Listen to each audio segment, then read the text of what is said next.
Hai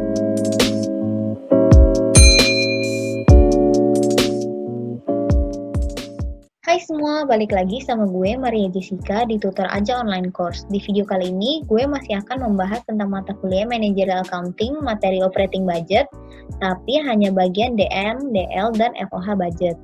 Nah, video ini adalah kelanjutan dari video Sales and Production Budget. Jadi, sebelum nonton video ini, pastiin dulu kalian nonton video Sales and Production Budget ya.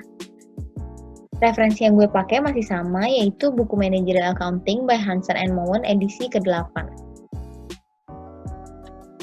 Oke, masuk ke materi. Seperti yang gue sampaikan di video sebelumnya, DMDL FOH budget ini bisa dibuat kalau sales and production budget sudah selesai. Pertama, gue akan membahas direct material purchase budget dulu. Nah, budget ini berguna untuk menunjukkan perkiraan jumlah bahan yang harus dibeli dan biaya yang diperlukan untuk membeli bahan tersebut per periode. Terus ini ada rumusnya. Tapi supaya biar lebih jelas, kita langsung masuk aja ke schedule-nya. Nah, schedule-nya itu seperti ini. Sebelumnya, perlu kalian ketahui, kalau DM Purchase Budget ini harus dibuat sebanyak jenis bahan yang diperlukan. Misal, bahan untuk bikin kaos berlogo itu kan ada 2, yaitu kaos polos dan tinta untuk logonya. Jadi, kita perlu buat 1 DM Purchase Budget untuk kaos polos dan 1 untuk tinta.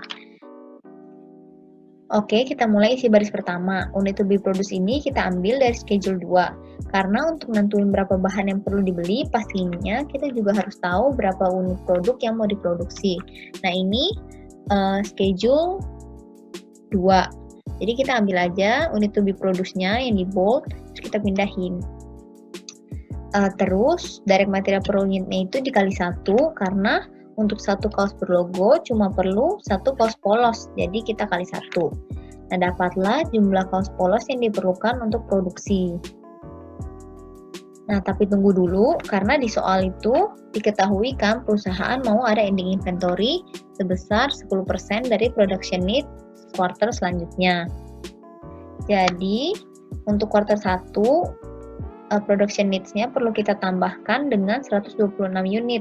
Dapat dari mana? Dapat dari 10% dikali 1260 unit.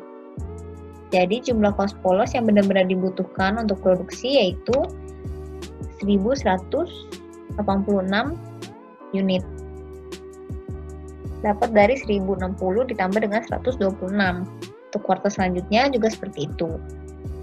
Terus jangan lupa juga kita kurangin persediaan awal kita atau stok kaos polos yang masih dimiliki perusahaan, yaitu sebanyak 58 kaos untuk kuartal pertama, karena itu udah diketahui. Nah, tapi kalau di soal nggak diketahui beginning inventory kuartal 1, tapi diketahuinya ending inventory kuartal 4 tahun 2007, kita pakai angka itu ya. Karena jangan lupa kalau beginning inventory kuartal sekarang itu sama dengan ending inventory periode kuartal sebelumnya. Jadi untuk beginning inventory kuartal 2 itu sama dengan ending inventory kuartal 1. Nah, untuk di soal ini banyak yang diketahui karena biar gampang aja dan nggak lama hitungnya. Tapi yang penting kalian ngerti dan tahu konsepnya ya. Jadi kalau dikasih tahu data-data dari tahun sebelumnya atau tahun setelahnya, kalian bisa hitung sendiri. Oke, lanjut. Jadi jumlah kaos polos yang perlu dibeli itu 1126 setelah dikurang beginning inventory. Nah, udah dapet jumlah yang perlu dibeli, abis itu kita bisa cari biayanya. Karena diketahui satu kaos polos itu harganya $3, jadi jumlah kaos itu 1126 dikali dengan $3. Hasilnya itu $3.384. Nah, untuk bagian year, cara hitungnya nggak jauh beda kayak schedule sebelumnya. Dan hati-hati karena nggak semua itu bisa ditotal dari samping. Yang ditotal dari kuartal 1 sampai kuartal 4 itu hanya unit to be produced. Jadi untuk 5.720 ini merupakan total dari unit to be produced kuartal 1, 2, 3, dan 4. Nah, kalau untuk ke bawahnya, kita hitung dari atas ke bawah. Untuk direct material tetap kita kali 1, karena per produk itu butuh 1 kaos polos, terus ditambah 106, yaitu ending inventory dari kuartal 4, kayak yang di production budget kemarin. Nah, hasilnya itu 5.826. Terus dikurang 58 unit, yaitu beginning inventory dari kuartal 1, terus dikali per kaosnya $3, jadi total biayanya untuk membeli kaos polos di tahun 2008 itu sebesar 17.000 sekian. Terus jangan lupa karena ada dua bahan yaitu kaos dan tinta, kita juga perlu bikin budget untuk tintanya. Nah ini yang diketahui tentang tintanya. Nah caranya itu sama, untuk unit to be produced tinggal salin dari production budget.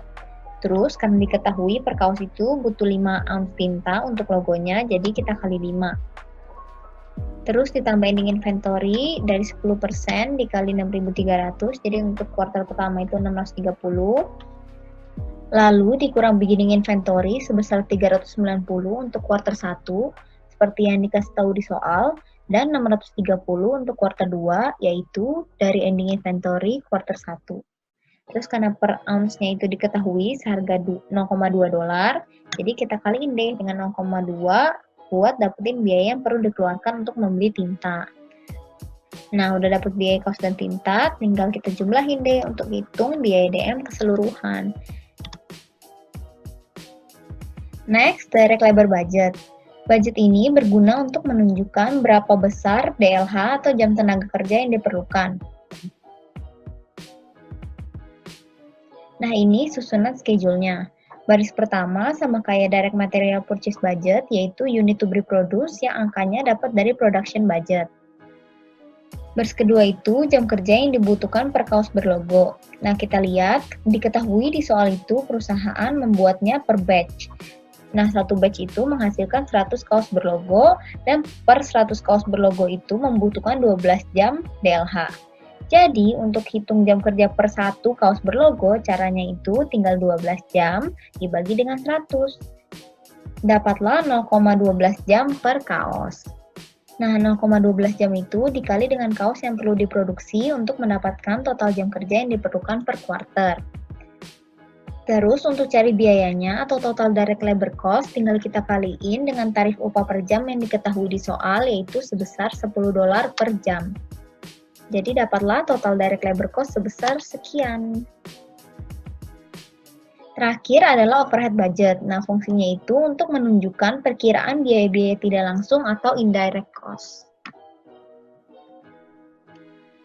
Untuk schedule-nya, dimulai dengan direct labor hours, bukan unit to be produced, karena untuk indirect cost itu sulit dan tidak akurat jika dihitung berdasarkan jumlah produksi. Nah, untuk budgeted direct labor hours-nya itu didapatkan dari schedule 4 atau direct labor budget yang ini. Terus, karena variable overhead ini berdasarkan direct labor hours, jadi kita kaliin direct labor hours-nya dengan tarif variable overhead yang diketahui di soal, yaitu $5, untuk mendapatkan budgeted variable overhead. Nah, untuk fixed overhead, karena itu adalah biaya tetap, kita bisa bagi rata aja biaya per tahunnya.